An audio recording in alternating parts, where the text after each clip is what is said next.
What is up, y'all? Kevin Kuhn here from Athlete Factors. This is the Athlete Factors podcast. My guest today is my good friend Garson Skelton. What's up? How's it going, man? It's going quite well today, and it's about to be even better because we are having a conversation and sharing a nice beer, a brewski, if you will. Absolutely.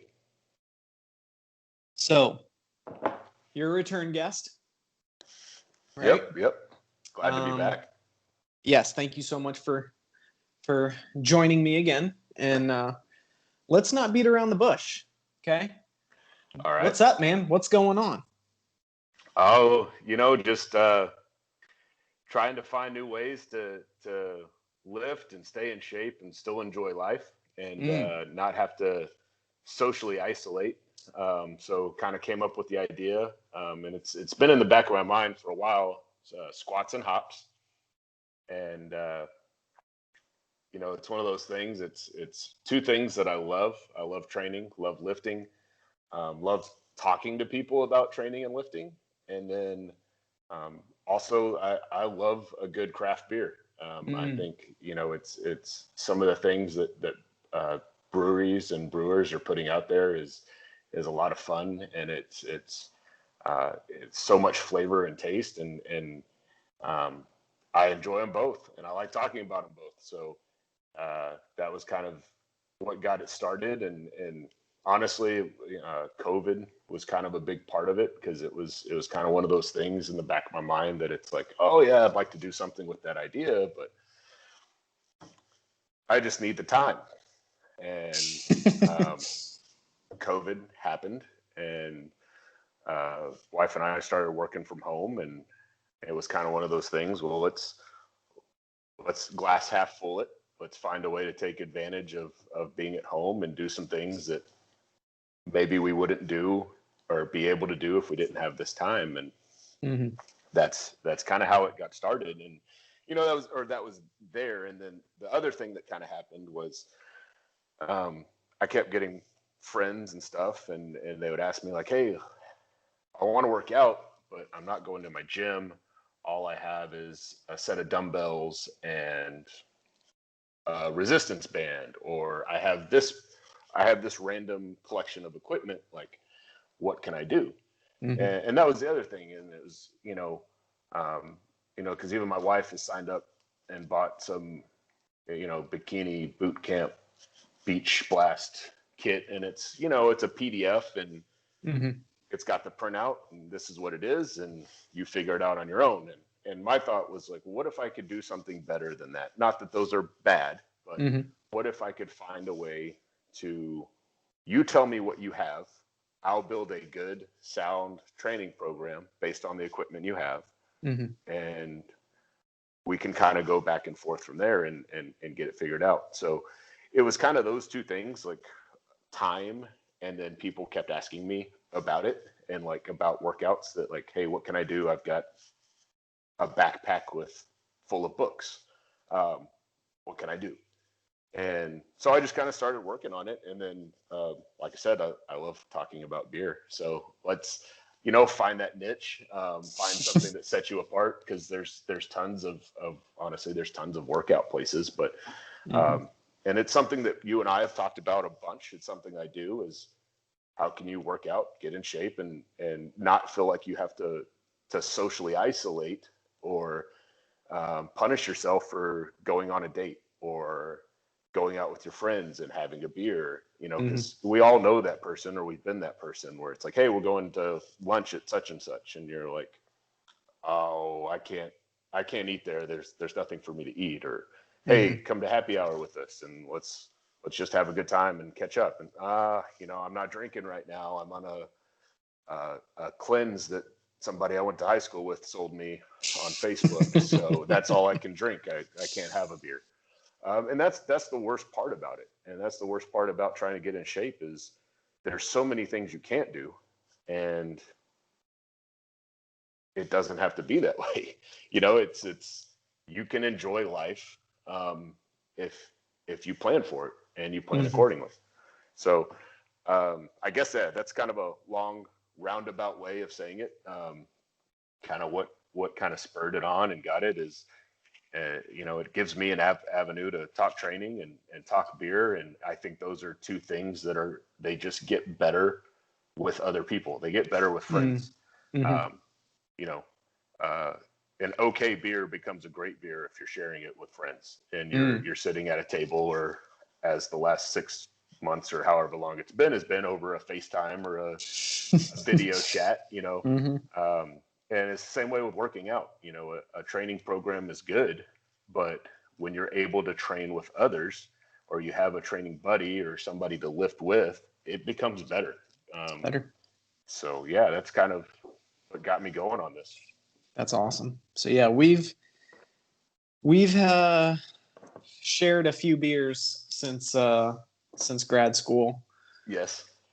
And it really wasn't until that point that I had ever had beer. So it was I was very, very I guess new to the game, let's say, with regards to, I thought all beer was the same. So I think I'm a little bit more advanced, I guess, with regards to not just my palate, but my knowledge of the different types of beers. So for those who have absolutely no idea, and maybe before we get to that, maybe you can tell us a little bit about, you're a certified strength and conditioning specialist, you're certified powerlifting coach or Olympic lifting coach. What do you have to do to be, knowledgeable when it comes to craft beer? So, I wanted to start off by saying I very similar to you. I didn't drink a lot in college. Like I barely drank in college, and except for the occasional night at crickets, and grad school, and even then it was because most of the time college parties was Keystone or Bush, Miller or Bush, was whatever was cheap. And mm-hmm. honestly, it started off as I didn't like the taste of that, and also being, trying to stay fit, it was like I don't want to spend calories on something that doesn't taste good. Mm-hmm. So, and my thing was always, trying new beers as I gradually got into it. But, it's just, it's very similar to you. Kind of, it's just like I didn't like it, and if I'm not going to like it, I'm not going to drink it. Mm-hmm. But anyway, getting knowledge. So I would say for one, you have to drink beer and be willing to try new things. And so that's one big part of it. And I've got a really good friend in Austin, Jeff, give him a shout out. He was kind of my Sherpa on this guide to craft beer, because he would, throw beers at me from all over the world. He trades, and he has ways to get beer and stuff. And he got beer from places I had never heard of, and he would be like, hey, just try this, or hey, this is from Louisiana, or this is from Treehouse, or this is from Parish, and it just slowly started showing me all these great beers. And actually, he behind me here is a chart of all the different types of hops that he got me when I actually became a certified beer server. So Cicerone is the beer equivalent to a sommelier in wine. And the Cicerone organization, they have courses that you can go and take, and the level 1 is a certified beer server. So if you've been to a really good craft beer bar or a brewery, more than likely their bartender is a certified beer server, and it covers things from how to tap a keg and replace a keg line and stuff like that, to tasting profiles and different styles and common traits of different beers, and what just a little bit of knowledge. It's a very broad kind of entry level one, and then they have different tiers on the way up. But again, it was kind of, I enjoy this. I was kind of looking at it again, COVID during lockdown. I had some time and I was like, hey, let's see what happens and give me something to read and something to do. And when I have some extra time. So I don't know what the Venn diagram looks like, but I can't imagine there's much overlap when it comes to certified strength and conditioning specialists and certified beer servers. I have to imagine that overlap is very, very small. Pretty narrow. Yeah. But also, and, going back to getting into it, one of your other guests, David, in Sticks and Stones, every year we'd go to NSCA's coaching clinics and wherever they are in the country. And we had some hard and fast rules, and it's, you have to drink local and you can't drink anything you've ever had before. And so you just start trying new stuff and you develop, I like this. I like these kind of beers. I don't like personally, I'm not a big fan of wheat beers and saisons, and it's just, they don't do it for me. I know he hates IPAs, and to his dismay, I've grown to love them. So tell us what you're drinking currently. So this, and my super stylish Dwight Schrute Bears Beats Battlestar Galactica glass, is Hopwork Orange, or Hot Burst Orange. It's out of Waco Ale Co. In Waco, and met with him. I've been there a couple times. I met the owner, went in once, and he was sitting there, and just started talking, and we started talking about barbecue, and ended up chatting with him for like an hour the first time I went in there, and actually working on a little piece about them for the website. They're one of two breweries that I met with that I'm trying to write something up for. But it's a really good beer. It's a little bit of good citrus, not overly bitter, and super easy to drink. So I felt like it'd be a good one to take down while we're chatting a little bit. I like it. So I'm working on, it's that time of year, so I'm having a little Oktoberfest. Nice. Yeah. So got another one on backup just in case, a Belgian triple. I'm ready to go too. So standard coaching, you gotta eat a PB&J.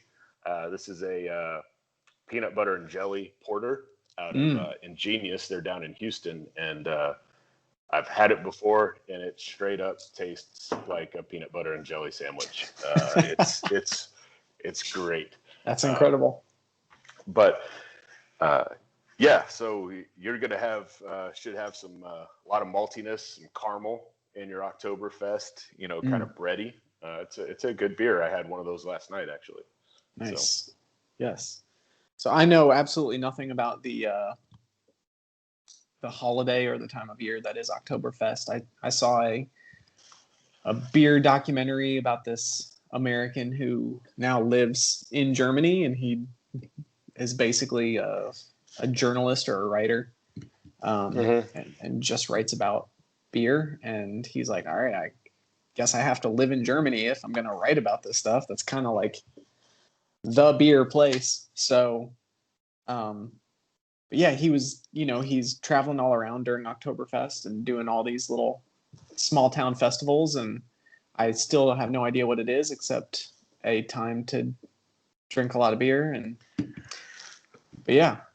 So do you have any idea what's significant about it? Why is there a specific type of Oktoberfest beer that's different from, I feel like I probably should know this, and I'm probably showing my cramming skills, where you study for a test and then you immediately forget what it is. I'm trying to think, because there's a lot of different things in it. Everything kind of started in Germany. I want to say it was like a wedding or a festival or something that happened once, and basically it just kind of kept rolling with it. and it was like a huge multiple day celebration. And it just kind of became a tradition. Like I said, I might be confusing that with lagering, which are two totally different things. But oh well, it sounds good. We'll go with there was a big wedding celebration, and it became an annual thing. Final answer. I love it. I love it. I guess I need to go study up on my notes. I hope the Cicerone people are not watching me right now. Well, we'll move past that. Never mind. I'll edit that out. Just kidding. I don't have time for that. So don't worry about it. We all make mistakes. You got to make mistakes, and you got to roll with it. So it's the truth. So,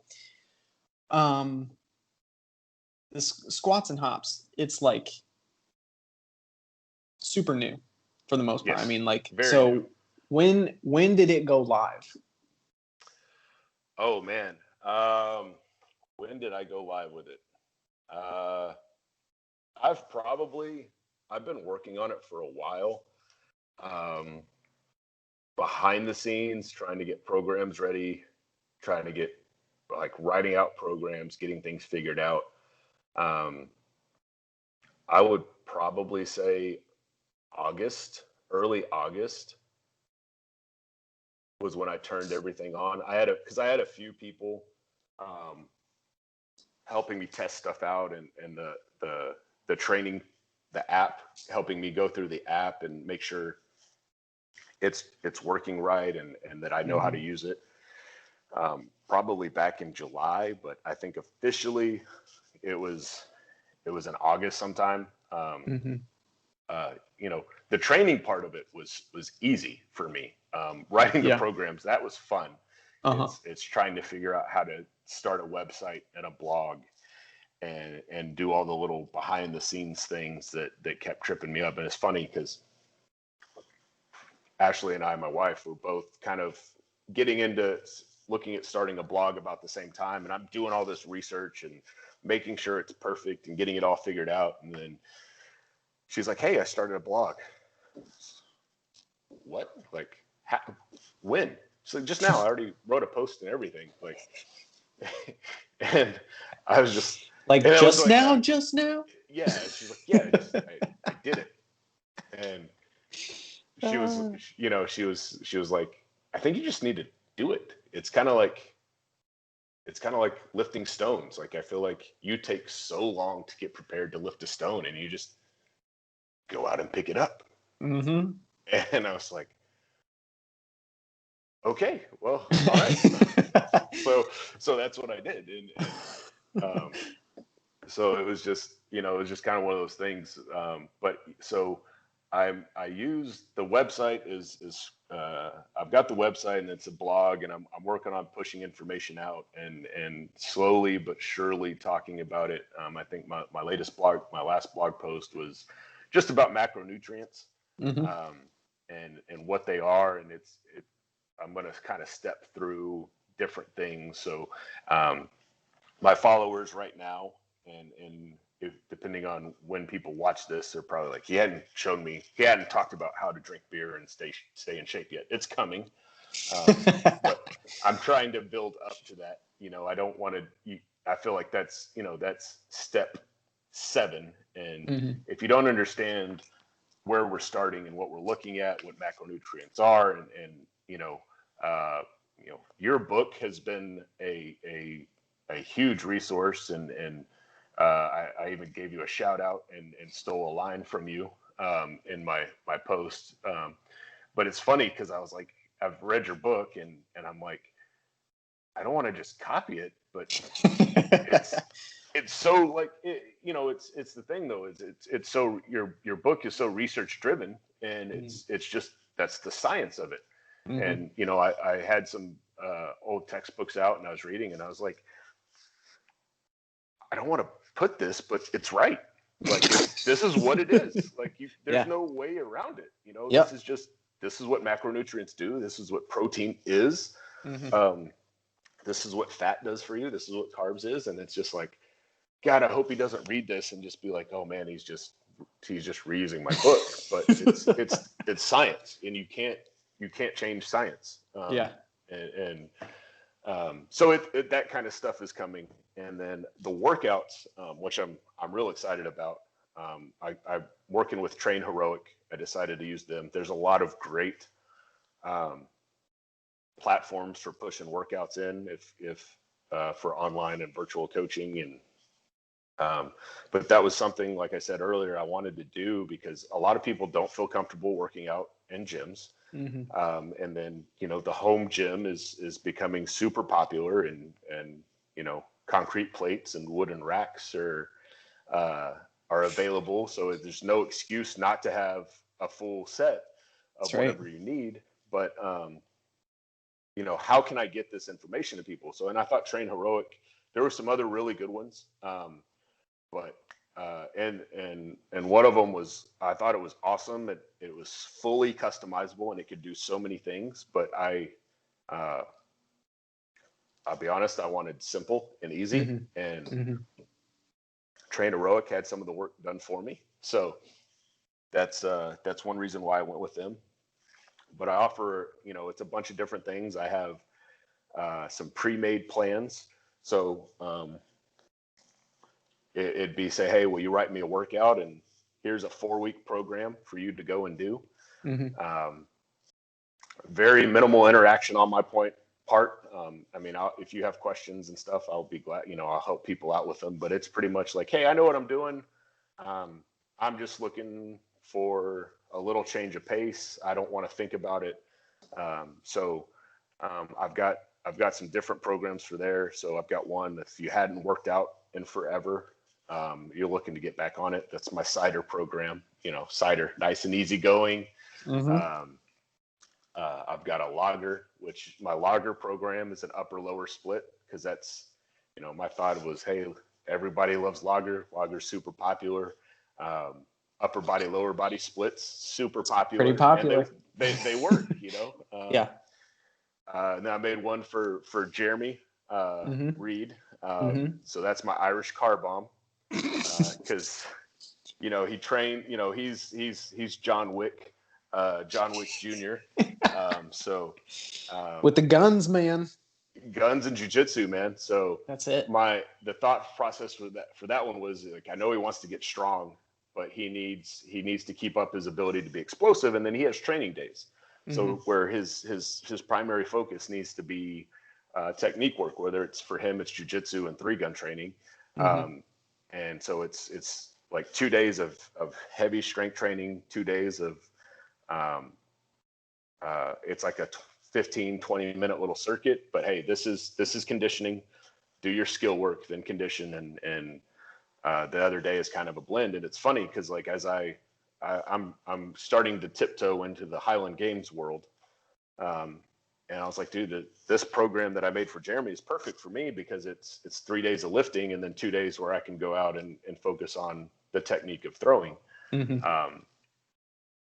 then, I've got, I made one, a sticks and stones program, a strongman type deal, that I worked with David on and using his rack and putting an emphasis on stone lifting and stuff like that. So those are my standalones.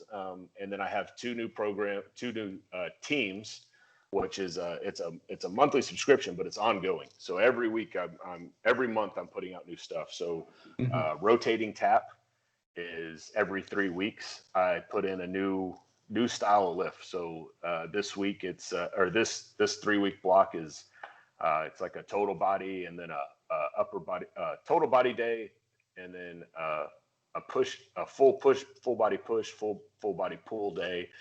And then I think coming up next is like an upper lower split, and then after that it'll be 3 total body days. So it's a little bit of variation, but it's still a 3 week, basically like little was it mesocycles, little 3 week blocks of just keeping it fresh. That it's all percentage based. So the more info you log into the app, the more it'll track and it will give you progress. And then homebrew is very similar.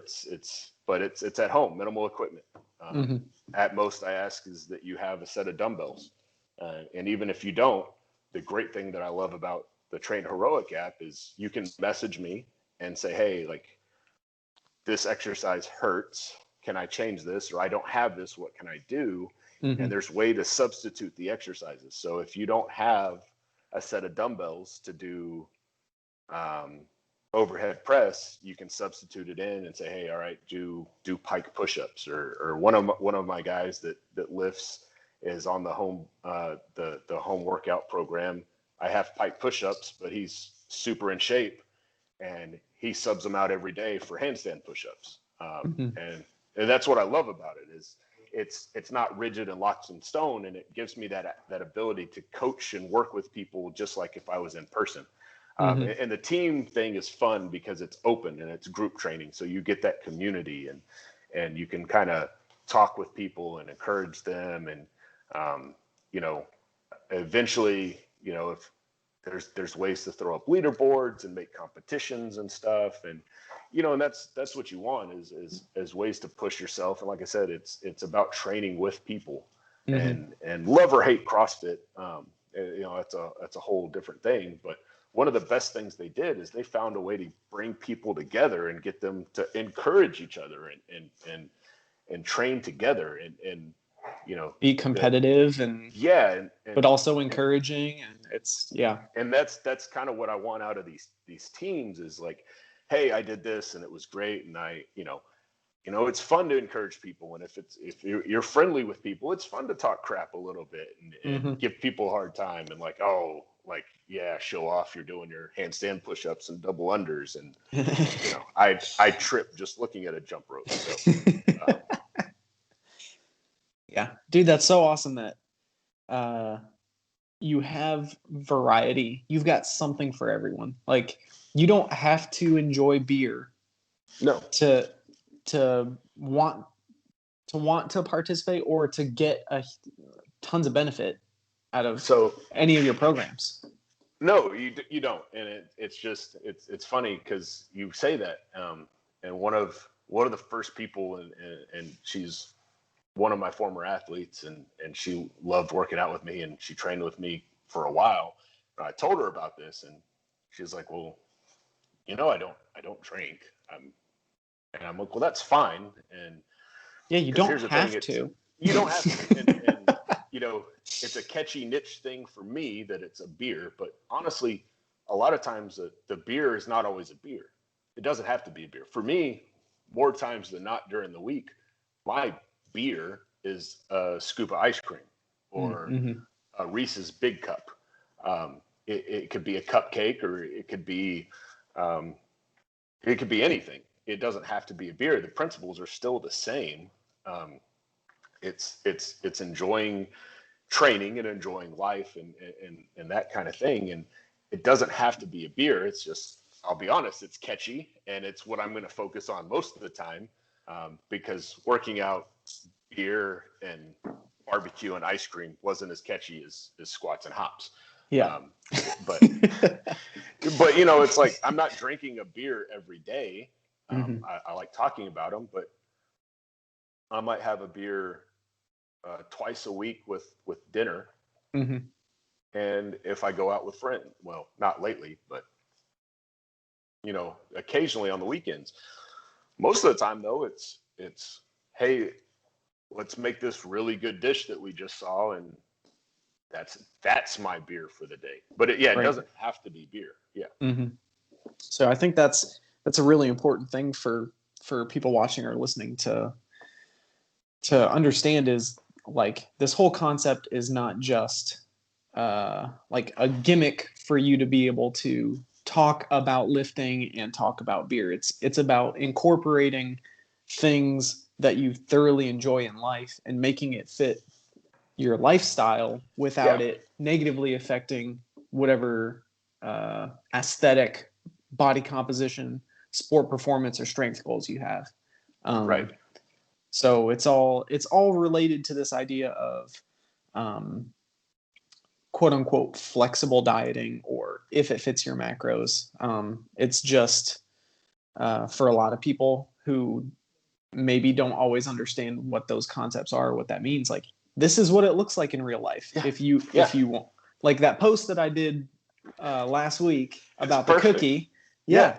Like, hey, if you want a cookie and you can make it fit your macros and that's going to make your day and you're going to hit your calorie goal, then have that. And then you just took that, boom, said, get those cookies out of here and put the beer in. Like, that's it. That's it.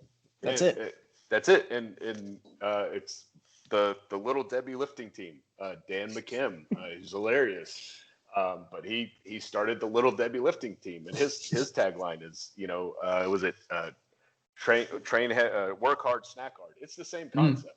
Mm-hmm. But yeah, like I'm talking about beer because that's what I enjoy, and it's my stuff. But it could be anything, and the idea though is that, if you have something you're training for, and especially if it's aesthetic and weight loss, and if you're doing and I'll be honest, if you're doing a bodybuilding competition or you're a figure athlete, I'm probably not the guy for you. Mm-hmm. Like that's, I'll try, but there are people that focus on that world better. Mm-hmm. But I want to be the guy that if you love training and you want to do it for a lifetime, and you want to learn how to eat and enjoy life and not just suffer about it the majority of the time, I feel like I can help you. Now, if you've got a serious goal and you've got something to compete for, then yeah, you've got to sacrifice that. You're going to cut your calories, or you got to get smart about what you eat, because as much as I love it, this is not helping me perform better. Mm-hmm. But I'm not training for something all the time. Even last year when I was training to go to Iceland, or 2 years ago when I was training for Scotland, that's a 6-month program, and you have to be able to live and enjoy life over that 6 months. Otherwise, you're going to burn out, and you're going to crash hard for 2 or 3 weeks. So, it's about learning and knowing when you need to buckle down with something, and like, hey, I'm a month out from this, or I'm 6 weeks out from this. Maybe instead of my 2 beers a week with dinner, I cut back in just special occasions, or maybe instead of, whatever, my ice cream or my barbecue, I've got to cut back on that a little bit, or, it's my honeymoon is coming up, or my beach vacation. Yeah, you've got to cut it out for then, but you can still do it. It's just, you can still do everything you want to do, and just those sacrifices really are only sections of the year. Yeah. It's the difference between, sorry, go ahead. No, it's just most of the time, live, eat, lift weights, enjoy your life, enjoy your food.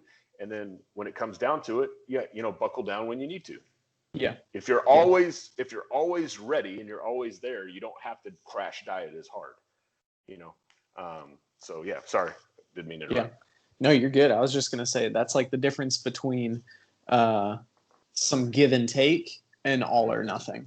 And like you can fluctuate and be a little more strict or a little less strict at certain times of the year, depending on, what you've got going on. But then, you can always shift. And when you do have something coming up, make the appropriate changes so that you're setting yourself up for success. But it's one of those things. If you program things out correctly, and I think this is a concept that a lot of, let's say, layman people aren't super familiar with, but Lane Norton, going into, like, while he was still doing natural bodybuilding competitions, he was winning and he was eating ice cream every night, which no one was doing that. They were like, no, it's unheard of. You can't do that. And he's like, well, I'll show you how. I'm just accounting for my calories. I'm accounting for my protein goal, my fat goal, my carb goal. I'm training intensely, and I've accounted for ice cream every night, and it hits my macro goals, and I'm still in my calorie goal. And then people are like, okay, whatever. And then Sohee Lee did the same thing, but she did it with a Snickers bar every single day. I love that. Yeah. And then she got her pro card. Like it's absolutely doable. if you account for these things on the front end. Like, you don't have to be crazy. If you're not eating clean or healthy, you can't do it. But and that's that's what it's about. Is it's and even me working with you, and I know there are people that are way smarter than me, but I feel like I'm somewhat educated in the training for the Scotland trip to lift the stone, and you were like, hey, eat this many you eat 3,500 calories a day. I'm like, dude, you're insane. I'm not gonna lean out. Just do it. And you're like, just do it. Just try. And then I did. And there's just so many, you see so many posts out there and so much stuff being shared by some guy or girl that looks the part, but it's just so much bro science. And that was the other thing, is like, how can I show people that that's not true, or that it doesn't have to be that way? And even with lifting, there's so many misconceptions about lifting where like, oh, if you don't leave, you got to spend 2 hours on arm day and 2 hours on shoulder day to get them to grow. And if you're not sore the next day, you're doing it wrong. And no, like you don't have to do that. And that was kind of the tagline, shameless plug, that I kind of came up with, and I've been rocking for a while, is train smart, drink crafty. There's so much information out there that it's just so old school, and maybe it's not wrong, because it can work, but it's like walking to work. You can walk to work and get there just fine. People walk to work for years, and it happens, and you can get there. But it's a lot easier to jump in your car and just drive. They'll both get you where you need to go, but one is a little bit more efficient than the other. And so it's just about, let's be smart about it. Let's kind of get with the times and get out of this. I still have athletes that tell me, well, so-and-so, or my mom said, no carbs after 7. And why no carbs after 7? Well, that's just what she's like. Are you a vampire? Does your body like change? Like, does your food automatically start processing things differently when the sun goes down? I guess that might be a werewolf when the moon comes up, but it's like, the idea is the same. It's like, there's no reason not to eat carbs. Yeah. And I've told people, it's like, well, hey, if you have morning workouts or morning lifts, and you're first thing in the morning, and you don't like eating, you don't like eating in the morning, or you don't want to wake up at 4:30 to eat breakfast before a 6 o'clock lift, then eat a bigger meal before you go to bed. Well, won't that just turn to fat? No, that's not how our body works. Right. It slows down, but all the processes are still there, and it's this hard, there's not this hard cutoff of midnight to midnight where everything resets. It's more of it's an average and a blend. And that's something you got to learn. And I'm having a beer now, and might have a second one depending on how long we ramble on. And I'm about ready for the next one. Okay, well, and then if that happens, you know what? Like, I will cheat some of my carbs off from tomorrow.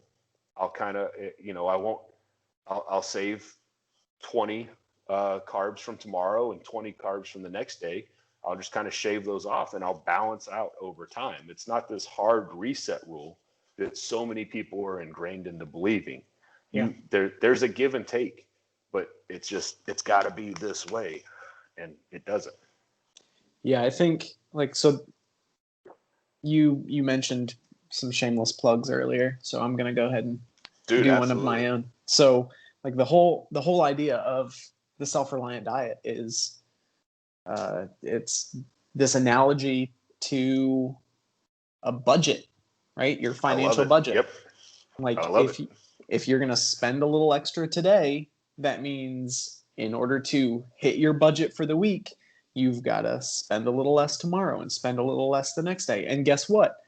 It's a wash. You're still breaking even, right? So, spoiler alert, budget analogies coming to squats and hops soon. So. Oh, nice. Nice. Well, I wish I could take credit for being completely original with that, but I mean, I'm standing on the shoulders of giants. I've tried to think of other analogies so I could at least like not outright like copy you, but you know, I'm gonna link your book and talk your book up every chance I get. So that's like citing your sources, right? So yeah, imitation is the highest form of flattery. So, you know. Well, there you go. I'm not offended as long as I get a cut. Well, just kidding. Next time I'm up in Dallas, beer's on me. There we go. That'll work. So, are you ready? You ready for another? Yeah. Just about finishing it off.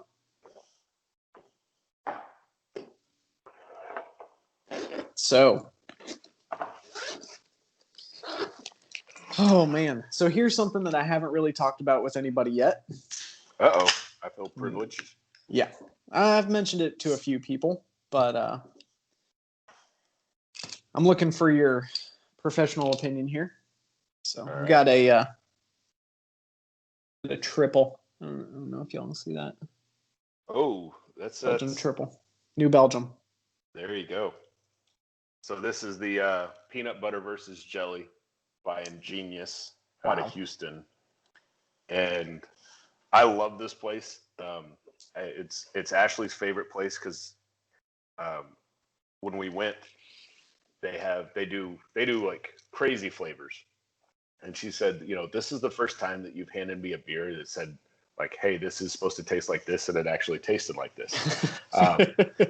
Her favorite was a Rice Krispie treat beer, and they floated a Rice Krispie treat on top of it. No way. And yeah, so yeah, this is the peanut butter jelly porter. Wow, that's amazing. I remember the first porter I ever had. I was with my best buddy Ryan. I just graduated college, where I went to school, undergrad. Very, very strict no drinking policy. So I didn't want to drink in college, but like I literally couldn't, or I would have been kicked out if I had been caught. So Cedarville's super strict with regards to that, which is totally fine. I knew that going into it, wasn't a problem. But after I graduated, went up to visit him, and he got this Breckenridge vanilla porter, and I was like, oh, this sounds delicious. Okay, remember, like I am like a beer noob, let's say. Okay. Mm-hmm. I taste this and I'm like, nope. Like one sip and I was like, there's no way. I'm not going to drink this. This is disgusting. So I went from that back to my Leinenkugel's Berry Weiss, which was basically fruit juice pretending to be beer, I think. Hey, that's okay, man. It's good stuff.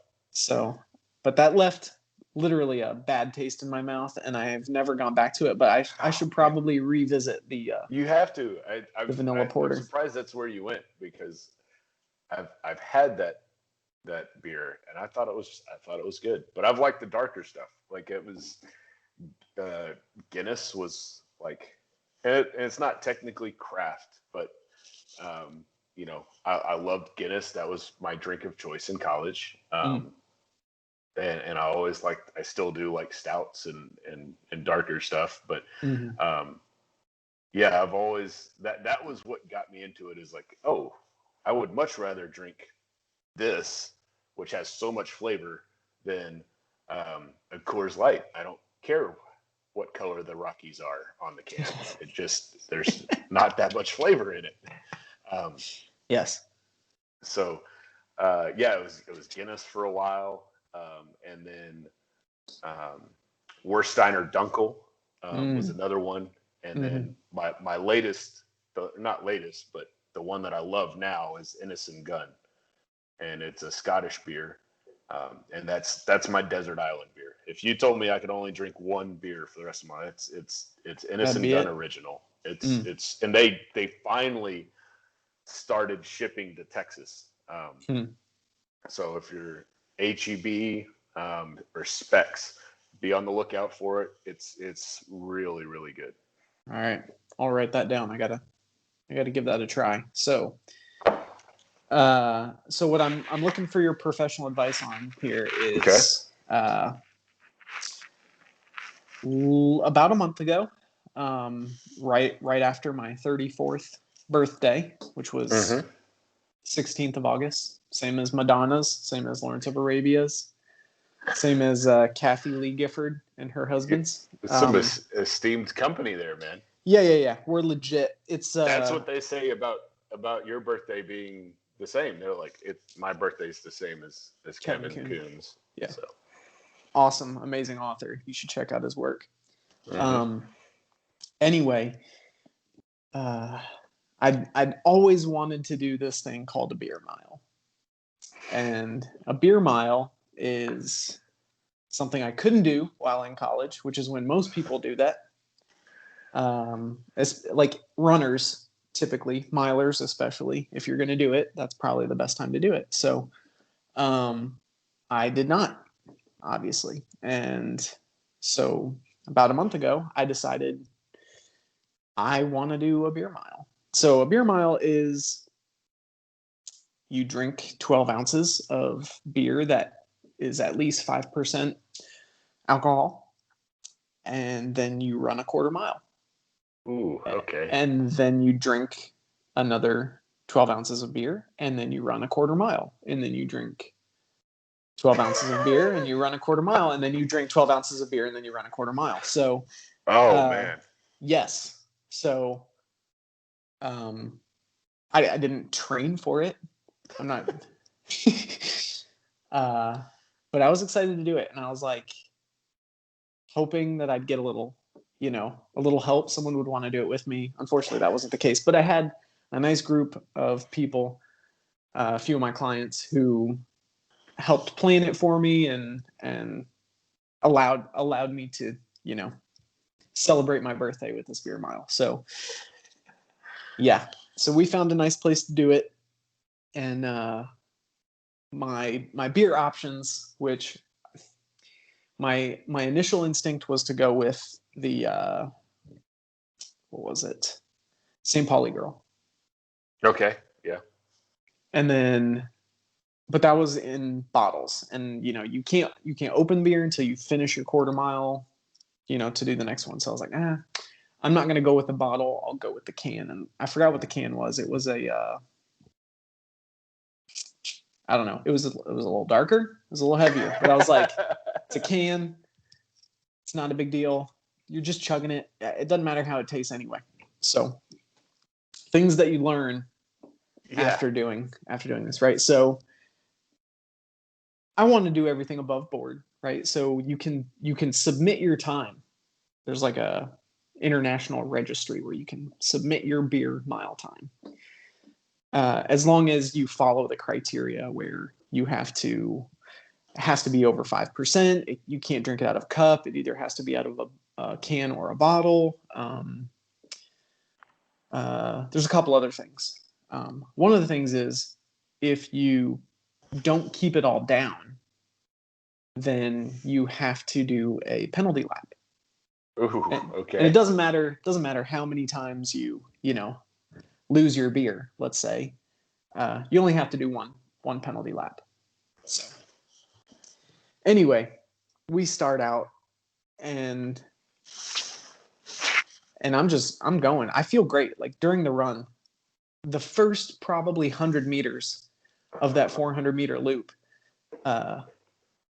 every single step, just burp, burp, burp. Like it's just, but like I feel fine. Like finish my lap, boom, start another one, finish that, start running, first 100 meters, burp, burp, burp, every step, and then I'm feeling great. I'm moving well. I'm running well. I feel fine. I'm enjoying it. I'm having a good time. I get to the last beer, finish it, start running, and I'm good. And but 100 meters into it, instead of burping, I'm like, something's coming up. Like I don't feel sick.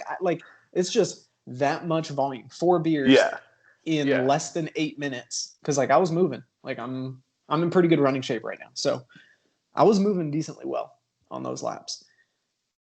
And it starts coming up, and I'm like, are you kidding me? There's just no room. There's no room. So Right. I'm going. Boom, a little bit comes out on this side. I don't even lose my stride. Like, I'm just like, okay, I'm doing another lap. That's fine.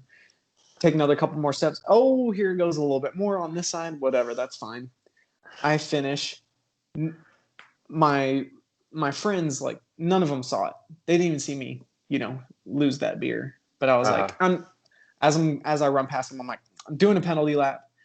So I run another lap, and I think my total time was 10:39, something like that. So pretty good. 4 beers and a mile in, sub 11. So, but without that penalty lap, I think I would have been, a little bit better. But so anyway, what would you recommend if I ever do this again, beer wise? Well, I would say you definitely want something lighter. And I just feel like you want to be as close to that 5% as possible. So, and I'm going to try to, let's see, and okay, I've got 2. I can think of 2. And they're going to be Dallas local, so that bonus points for that. It's important. One, Community Beer Co. Yep. Their wit beer.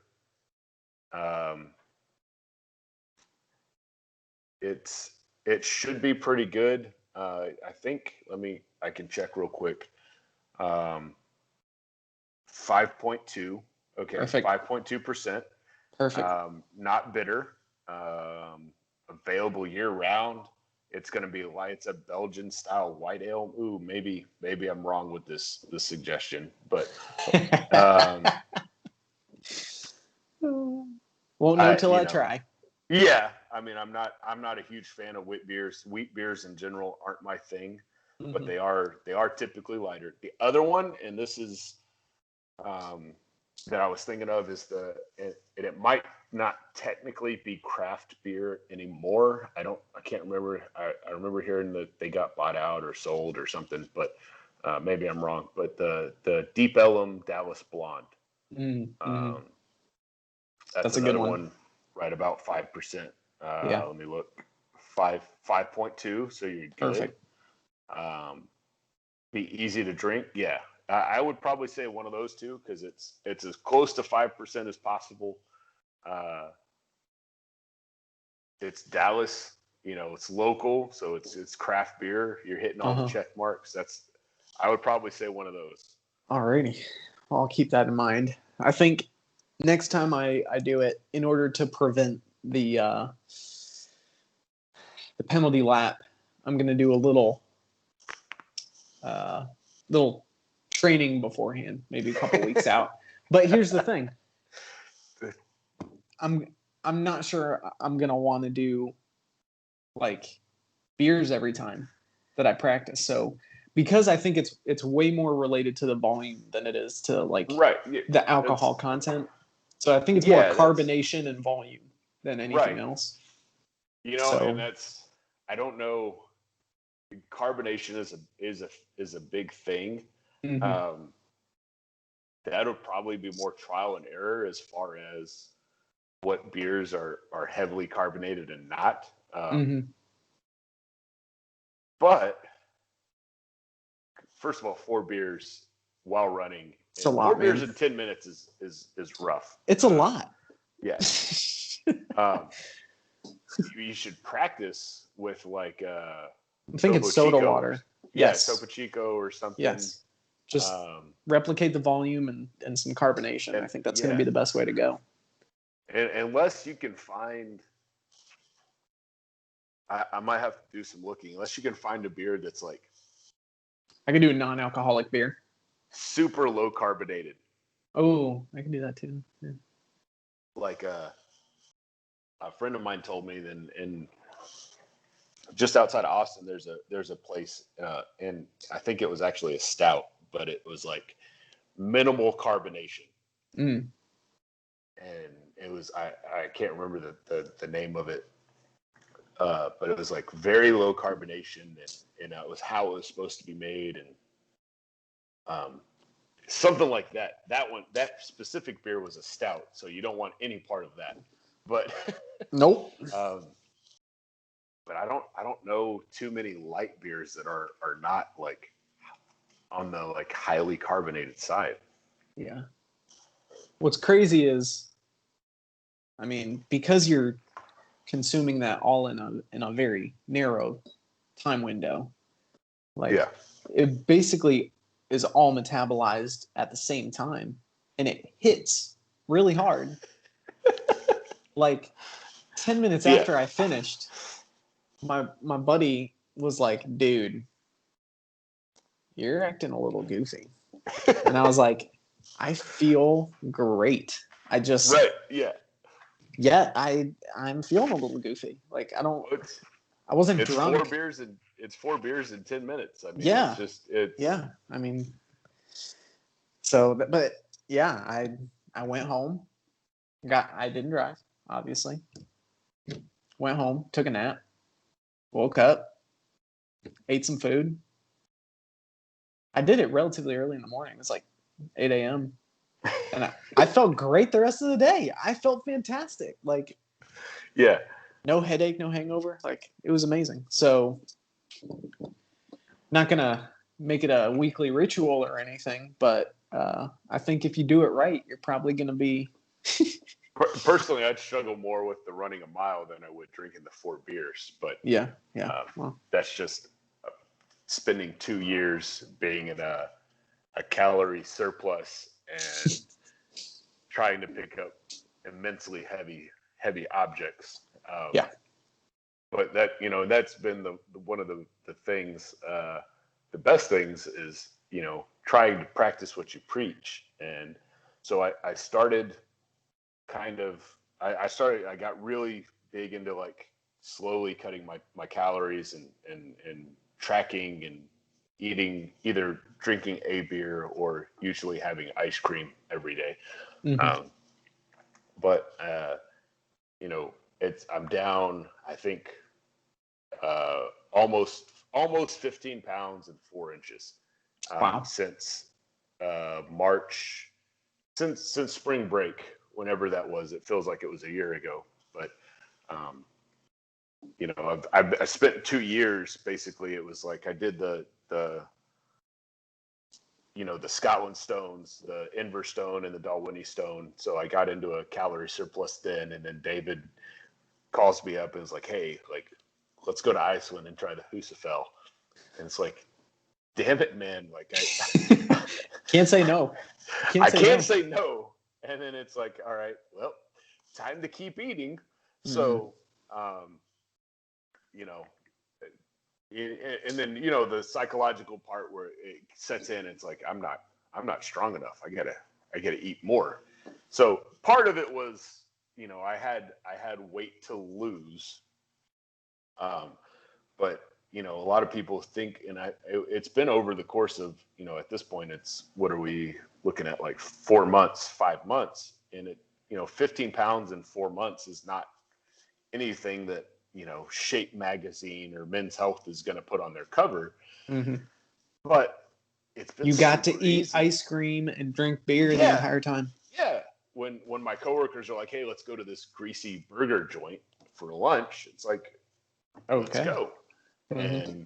And I tracked everything, and I step on the scale the next day, and it's like, I'm right where I need to be.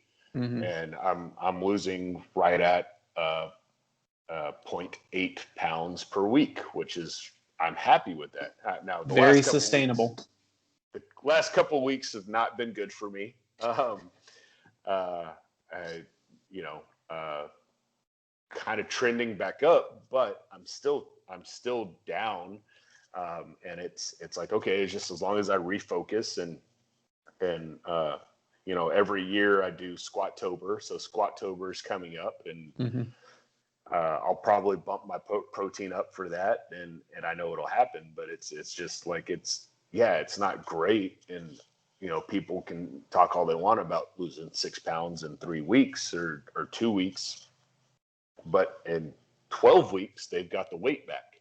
Yep. And in 12 weeks, I've kept the weight off. And that's what it's about, is finding a way to slowly trend it down and chip a little bit out of weight and get stronger while I'm doing it, not feel miserable, and be able to sustain it. And, I've had people tell me, well, I just can't do the tracking thing.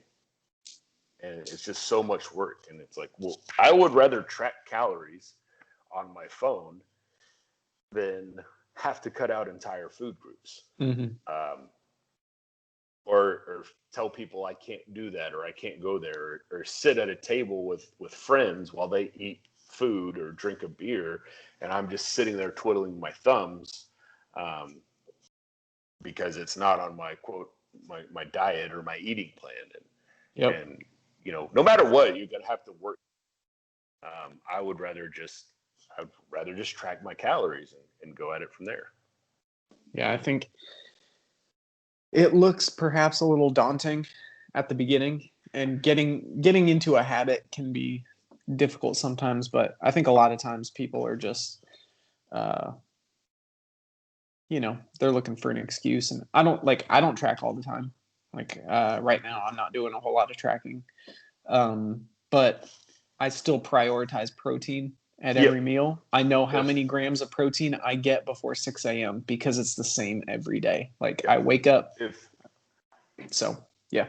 I don't track, and like I said, the last couple of weeks I haven't been doing great, but I still track my protein quality, my protein content. I don't track everything, but I track my big.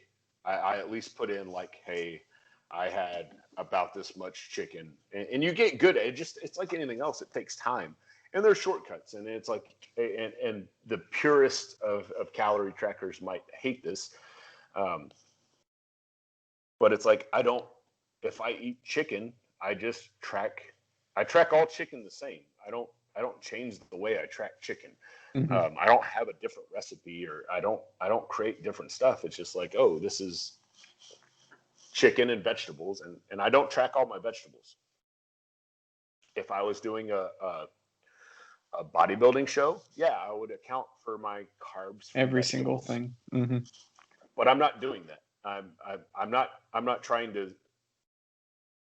I'm not doing a bodybuilding contest. I'm not doing an aesthetic contest. I want to slowly lose weight, and so if I eat a bunch of vegetables or saute vegetables or whatever, I don't track my lettuce and all of my vegetables, because those are pretty non-existent, and I'll take that hit.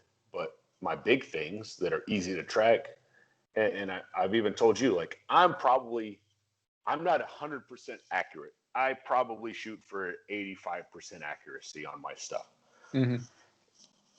But it's been working, and I'm okay with it. If I get stuck or I hit a plateau for a week, I'll bump it up to 95, 100% accurate to figure out what's really going on. But a handful of chips. I'll put a handful of chips on my plate, and that's a serving of chips. I weigh my protein out to make sure, because that's most important. Via the Self-Reliant Diet by Kevin Kuhn. Yep. After calories, most important. Yeah.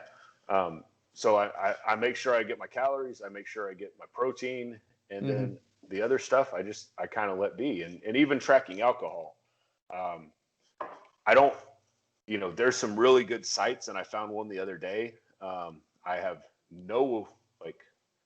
don't know anybody by it, but it's IIFYM.com alcohol macro track calculator. Say that again, IIFYM.com alcohol macro calculator. It calculates, you put in what you drink, and it gives you your carbs per drink. And it's about spot on. So a 16-ounce can of this is a 5% alcohol beer, 5.6%. I just in general, I've considered this 25 grams of carbs. And that's just what I count it in my head, and I don't always track it, and then I out on this website and it says it's 28 grams of carbs. So I consider every beer 25 grams of carbs. And especially during the week. Now, if it's a special event, or I know something's coming up, I'm going to start shaving carbs off like we talked earlier. I'm going to cut about 20, 30 carbs off starting on Tuesday, and I'm going to bank those calories, bank those carbs, so that if I go to a friend's house and it's a barbecue or a special event or a birthday, or we're going out, or if Ashley and I have a date night planned, I'm gonna bank some calories so that we can have a good time, and I don't have to worry about tracking on our date night. I'll track up to 4 o'clock, see where I'm at. Hey, I've done really good. I need to make sure I get a decent bit of protein at dinner, but I've still got 80 grams of carbs left. So you know what? I can eat whatever I want. I can have a margarita at the Mexican restaurant we go to, and that's what it's about. It doesn't have to be this like super specific every bit and point of time, but it's everybody's heard of the 80-20 rule, and I still kind of abide by that. But then, when you got to buckle down, you have a contest or a competition or a beer mile or something, you buckle down and maybe you go to more 90-10. And like I said, I'm probably not the guy for somebody that's doing a bodybuilding show, but if you want to get in shape and you like lifting and you want to get stronger as you go, and maybe every once in a while you want to do something out of a more strong athletic performance type of thing, I'm probably your guy. But I think you have to be able to accept what you know and what you don't know. Like if I had somebody come to me and say, hey, I want to run a 5K, or I want to do a running event, I'll probably send them your way. Like I know very little about training for a triathlon or a 10K or running a marathon, or and I think that's one problem that a lot of trainers have. They want everybody for themselves, and they're not willing to give up. But one thing I learned at a gym was when you're willing to defer to other people and build those relationships and build that network, it benefits everybody. And most importantly, it benefits the person that's willing to pay money. And I'm sure it's the same way. If you had somebody call you up and say, hey, like, I want to get into historic stone lifting, you're going to be man enough and a smart enough trainer to say, hey, you know what? This isn't my realm. I want to do right by you. I'm going to send you I've got a guy. Yep. Yeah. Oh yeah. And that's what it is at the end, is make sure people are getting what they want. And that's my whole process for squats and hops is give people such overwhelming quality, because I believe in quality over quantity, but give them so much stuff, so much information that they don't need me at some point, but they still want to work with me. Yeah. So I'm going to give you everything you need to know. So if you buy a program from me, it's going to be, you have access to it for a year. That's Train Heroic, but I'm going to tell you everything you need to do, or I'm going to set you up so that you don't have to have me, but I want you to want to work with me again. And I think that's how trainers should be. And don't worry about just getting the sell and getting that money in your pocket. Worry about making that person happy and giving them everything they need, and they'll keep coming back to you. And because that's what it's about, is they're trusting you with their health. their fitness, their well-being. And there's so much to that. Don't look at it as just money in your wallet, as a trainer. Look at it as like, this is an opportunity to hopefully take your passion for health and fitness and training and show them and teach them how to do it without you. And if you do that, I know people will stick with you. Yeah. So that's the big thing about it is, and it's more work for me. I know I would bet money that you're the same way. When somebody trains with you, you're going to go above and beyond to make sure they get everything they need. And probably to a fault. And most people would say like, oh, that's bad business. But that person is going to stay with you because you're such a damn good trainer. Yeah, I do my best to over deliver. And when it's someone who comes to me, who's, let's say they're a runner and they've got knee pain and they've been to their ortho and they've had an x-ray and they've had an MRI and everything's showing up negative. There's nothing wrong, but they're still in pain and they've gone to a chiro and maybe that's not worked out so well, or they've gone to a physical therapist and maybe that's that felt too easy, right? Like maybe they went to a physical therapist who sees mostly sedentary individuals. They're not used to working with too many athletes. It's not going to be intense enough to deliver the adaptation that they need to get out of pain, right? They come to me and I'm like, hey, I do my assessment. I see what's going on. I see what the issue is. This is a movement pattern problem. Let's fix it. I'm going to explain everything that I'm doing to you in real time so that you don't have to come see me 3 times a week in order for this to get fixed. You can see me once a week or once every other week. And then here's your homework. This is the recipe. And that's literally how I explain it.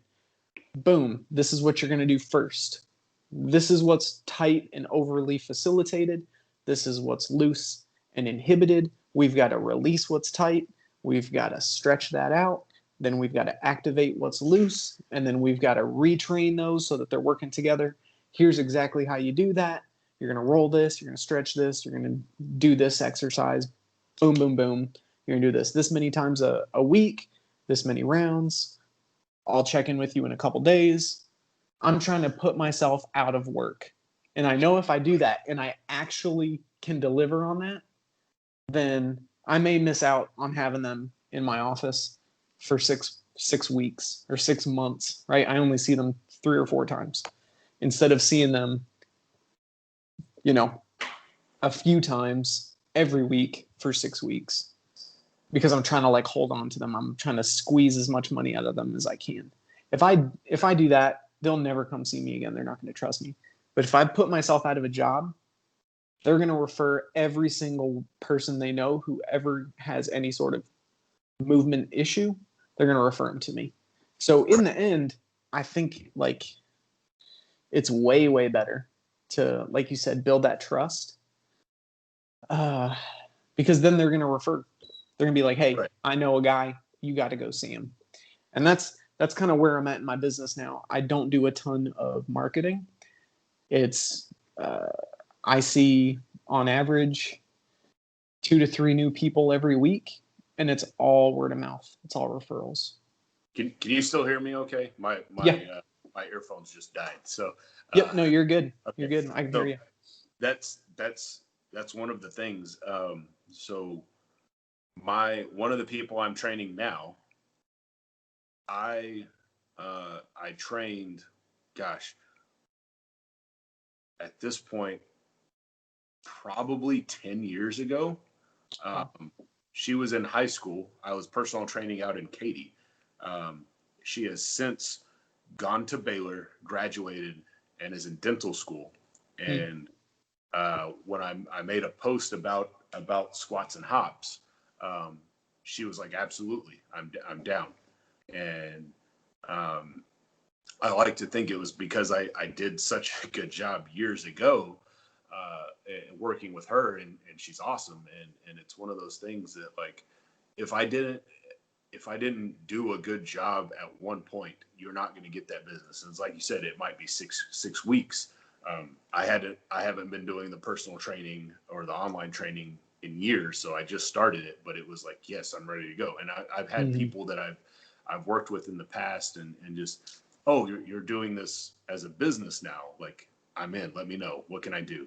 And that's what it's about. And I think Joe DeFranco talks a lot about it, and it's like one of his big things is it might be your fifth client of the day or your fifth session of the day, but it's that person's first, and over deliver, so that they feel that value, because they're paying you money, and don't be the cheap, and that's what I don't want to be. Is it's like it's not about like, yes, be compensated for your time, but like, I want to give you everything I have, give you all the knowledge I have, so that you can start making decisions. It's meal plans. It's why I don't do meal plans.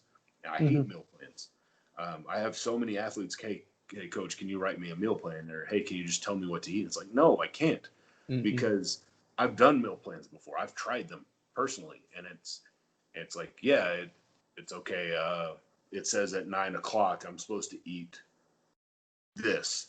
Well, I had a meeting run long, and my meeting didn't get out till 10. So I can eat at 10, but I'm supposed to eat this thing at 11. So do I eat both meals at 10? Do I eat at 10 and 11, or do I push everything back? You have to learn how to do it, and it's a longer process, and it takes longer to learn how to do it. But in the end, it's better. And you just have to buckle in and say, you know what, like, I can't buy into the hype. I can't buy into what's going on and what a lot of Instagrammers are saying, and what Shape Magazine and Men's Health and all this stuff. And there's good stuff in those magazines. I hadn't read them in a while, but you're not going to lose 5 pounds in a week and keep it off. Right. And even if you can, you're not going to be able, the diets that they're suggesting, you're not going to be able to stick with them for longer than 3-4 weeks. Yep. And what's the point? If you diet hardcore and cut out everything, and you lick an almond for lunch and yell at,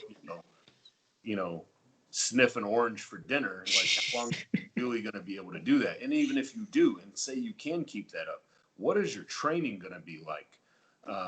You're not going to be able to train, and you're not going to be able to move. And I whether, I know some people don't like exercise, but and there's sometimes I don't want to do it, and it's it's not sugarcoated. There's sometimes I don't feel like lifting, but you still go in and you do it, and you do something, and it maybe, instead of the whole workout I have planned, instead of doing the whole program, you know what, I might just do a little bit, or I might cut a set out here and there, but at least I'm doing something. And usually that picks up my mood. And usually once you just get started, you get rolling with it. And I think diet is the same way. You don't have to eat perfect every day. And there's going to be days where you have 2 beers that you weren't planning. Or there's going to be days and where, I know emotional eating is horrible. And I know it's something you got to try to cut out. But damn, when you've had a stressful day at work, like, it feels good to come home and just hit some ice cream. I'm okay with it. Like, let's not even talk about beer. Like, if I've had a rough day at work, it's like, you know what? That pint of ice cream is going to hit extra good tonight. Like, let's get after it. And it's like, okay, well, I did that tonight. I did that on Wednesday. Now, Thursday and Friday, I have to get back on track. And a lot of people are like, well, you had ice cream. Your week's done. You're shot. Yeah. Just shut it down. And it's but when you're more moderate with things, and you can balance and learn and you have that kind of flexibility, you start picking up ways like, you know what, it wasn't great, but it's okay, and I can make up for it. And that's a hard pill to swallow, because I feel like 90% of the fitness industry doesn't sell you that. They sell you hard and fast rules, or these all or nothing shortcuts They sell you the shortcuts, but they're hard and fast rules, and then you've got to keep doing them. And it's like, that's not life. That doesn't work.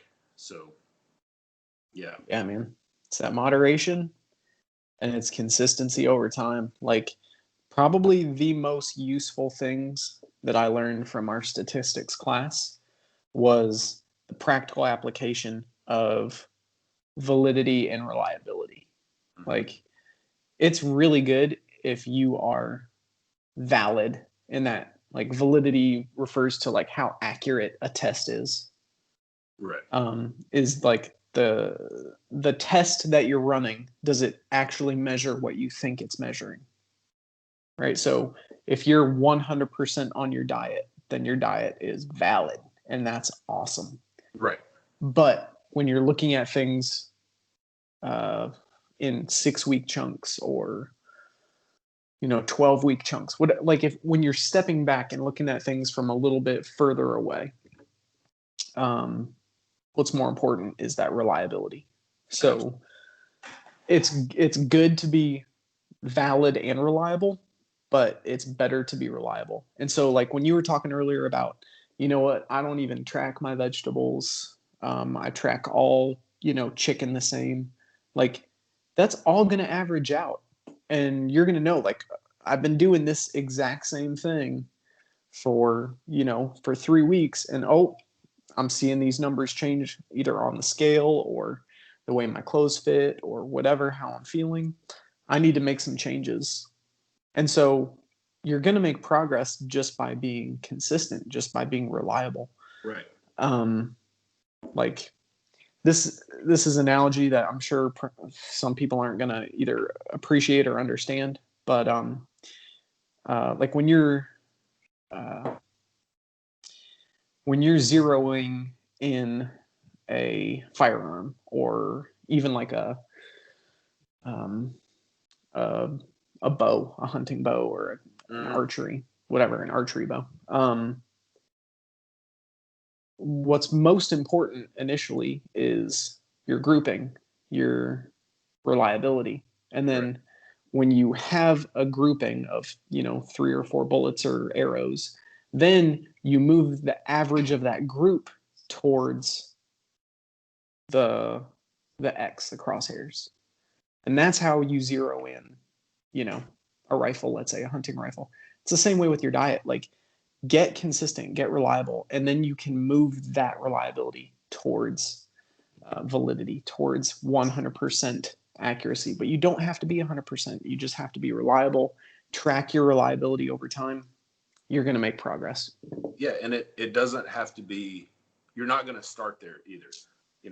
A big thing that, consistency breeds intensity is something I've heard a lot, and I love it. But it's you're not going to, that first shot, to use your analogy, your first shot's not going to be perfect.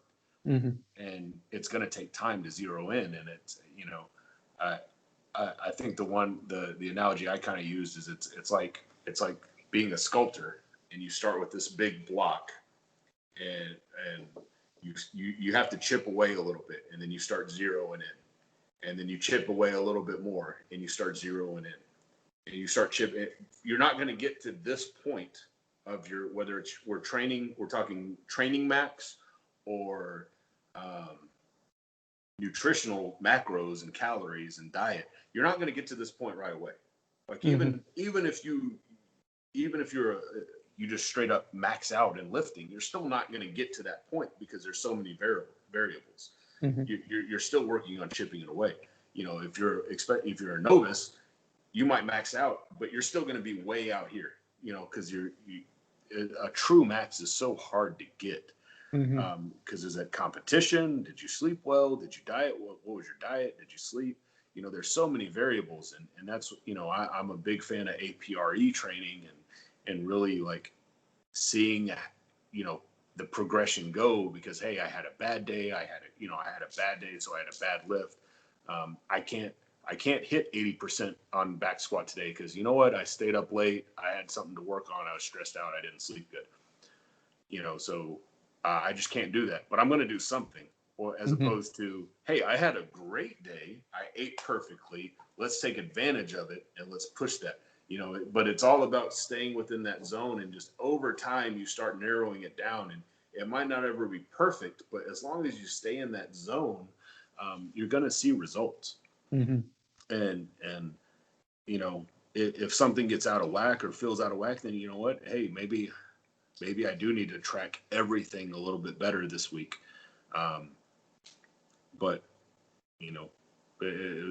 I'd rather allow for some flexibility, and maybe I'm not 100% accurate. Maybe I'm 85% accurate, but man, that last 15% is going to add a lot of stress to my day. Yep. And I'm okay. That's a passing grade. Yep. Yeah, exactly. You make progress being 85% on versus, yeah. And then that's, like I said, I'm probably not the aesthetic guy for stepping on stage and doing a bodybuilding competition, because you have to be 100% accurate to do that. Like, you have to be locked in for that. But everyday living, 85% is good. If you have something big you're looking for, hey, we're 2 months out from something that, if you track 85% of the way constantly all year round, then when March hits and you're like, hey, I've got this beach vacation coming up in June, what can we do? Well, all right, we'll buckle down let's start in April, and mid-April, May's got to be on point, but we really just have to worry about May, maybe early, because you've been really good. We've got to get that last bit, and we've got to do maybe a 6 or 8 week diet plan or training plan. We don't have to we got to hit it hard, because you're already a good spot. And it's the same way with training. Hey, I've got a competition coming up, or I want to do a strongman or something. Okay, well, as our training has been solid 11 months out of the year, then we really buckle down the last month, and training's a little different, the last 2 months.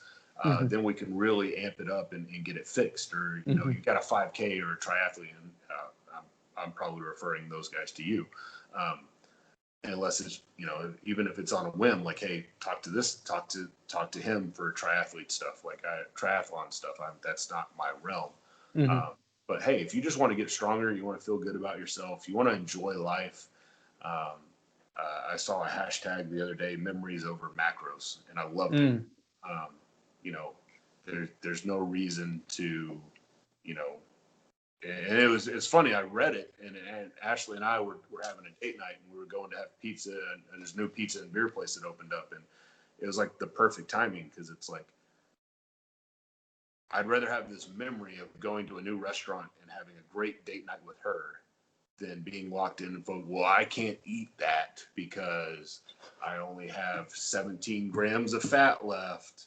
And you know what? Sometimes I'm like that, and she's probably gonna, she's gonna like, you did that the other day, and it was like, well, yeah, but it was a Tuesday and we were just eating at home. But if it's a special occasion and like, hey, we can go out and enjoy ourselves, enjoy it, embrace it, and you know what? You might have to make up, and maybe it's a busy weekend, maybe Friday and Saturday, and then turns into Sunday fun day. You go over. You just got to buckle down the next week, but don't beat yourself up over it. Don't feel guilty about it. Yeah. And don't try to make up for it in one day. You can spread it out. Like, this is one of the most, I think, important things is, if you mess up in a 3-day window, then make up for it over the next 7 days. Like, move your level of analysis back so that you're not making these huge changes within one 24-hour period. Like, you can go 48 hours, you can go 72 hours. Like, you can spread it out in a whole week. And as long as you're averaging out, you're good. Yeah. You're good. And I hope people that are starting with me are willing to stay with me for so long. Because like I said, I haven't gotten to this point of writing it all out. And hopefully my followers will listen to this and see this and see that there is an endpoint, but it's just starting that groundwork, and it's the same thing. Like, hey, what are your maintenance calories? You got to find that, and it takes time. Where are we at workout wise? I can throw a workout at you, and if it's too hard for you, if it's too intense and you can't move the next day, that's not a good workout for you. Yep. But a lot of times that's what personal trainers will do is like, oh, this is the leg blaster 5,000 extreme, and you're not going to be able to move the next day. But why? If I can't train the next day, then is your one day of training really better than 3 consecutive days of training? Right. So. Yeah, man, it's accumulate volume over time. Like that's the name of the game. And it's no different with your diet. Accumulate consistency over time. Like it's all. And so it's funny. So the program that I wrote with David, and it's the Sticks and Stones Imperial Stout program. It's 5 lifts. It's the same 5 exercises done 5 days a week. And it sounds kind of, I've explained it to people, and it's like, yeah, I do bench, I did bench, squat, deadlift, and pull-ups, and one other, I can't remember what. I do it every day. And they're like, what do you mean you do it every day? Well, yeah, I do a couple warm-up sets, and then I have 2 working sets, but I only do 2 sets of 5. It's not to fatigue, you mean? But if you don't train to fatigue and failure, then are you training? But instead of getting my volume in this one session, I get my volume throughout the course of the week. And it's fun. It's easy. I can go in, you can knock it out, and you start getting really good at your lifts. And you get stronger, and you feel good every day. And it's just a different approach. And instead of, it's just different ways of hitting volume. And I think we both shared it at one point, but it's all diets are the same. You're just eliminating a certain food group to hit a calorie deficit, whether it's eliminating fats or carbs or processed foods or the amount of time that you can eat. They all hit the same approach. They're all the same thing. You're eliminating you're finding a way to get in a calorie deficit. And training programs are kind of the same. You're instituting a volume overload at some point. It's just they're different to do it. And it might be upper lower. It might be 3 total body days. It might be push pull. It might be a little bit every day. But it can't be all out. And if you're not tracking your weight, if you're just going in and throwing, like, you have to be really in tune with your ability to lift, to just go in and put weights on the bar and see progress. That's a special person that can just, hey, this is what I need today. I'm not writing anything down. I'm not tracking anything. All based on feel. Yeah. Most people cannot do that. I have to have a guide. I have to have at least something on paper to look at. But yeah, it's, there has to be some bit of progressive overload, either daily or weekly, and usually it's weekly. But yeah, so. I love it, man. Well, how can people find you on Instagram and anywhere else you're at? What's your website? If people who are interested, want to learn more or sign up, what do they do? The website is squatsandhops.com. And you'll be able to find most of my information on there. On Instagram, it is squats_and_hops. That's me on Instagram. And then on Facebook, it is Squats and Hops 1. You can find me on Facebook, Instagram. And you can send me a DM, you can email me, squatsandhops@gmail.com. If you want to send me an email. But yeah, it's pretty easy. Squatsandhops.com. That has all the links to the programs, and that's the actual blog. That's the website. That's where I'll put out most of the information. You can find me on Instagram. I do post some stuff, but by longer, more in depth, if you want to get more in depth with it, definitely check out the website. But yeah, man. The post you just did on macros, I thought sounded slightly familiar, but I really appreciated it. I was like, man, this is this looks really good. So, I guess yeah, I tried to tell you, at some point, science is science. that's right. And there's not a way to rewrite facts. And I hope that somebody reading it saw. I made sure to link your book to it. There was a link in there. Hopefully you'll get like maybe one. You'll probably get one sale. I don't have a whole lot of traffic right now, but hey man, one is better than none. So yeah, absolutely. I'm not greedy. I don't have to sell all the books. No, I appreciate that, man. And thanks for coming on. It's always good to catch up with you, and it's always good fun sharing a beer or two. And yeah, you don't have to go through life without enjoying certain foods, certain drinks. Like you can make it work. You can make it fit. Yeah. So it's not always a beer. Maybe it's not always a beer, or a cupcake or a burger. So that's right. Alrighty, y'all. Go check out Squats and Hops. And thanks for watching and listening. And stay tuned for next week's episode. Adios.